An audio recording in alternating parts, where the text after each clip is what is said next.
Andito po kami ngayon sa gubat. Pupunta po kami sa ilog na malaki. Ang tawag ay Layon. Ganito po ang mga daanan pagka putik-putik. Ate, bilis! Hoy, atayin nyo kami!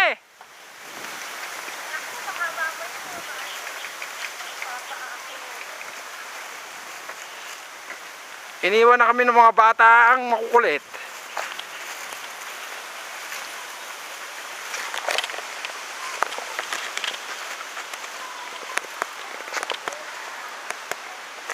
Dito pa nga lang, kahit hindi ka na magpayo, tuwan-tuwa na itong mga bata na to.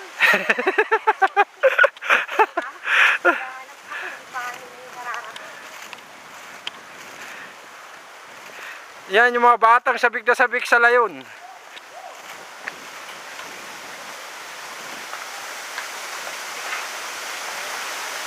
Yung mga gustong maligo.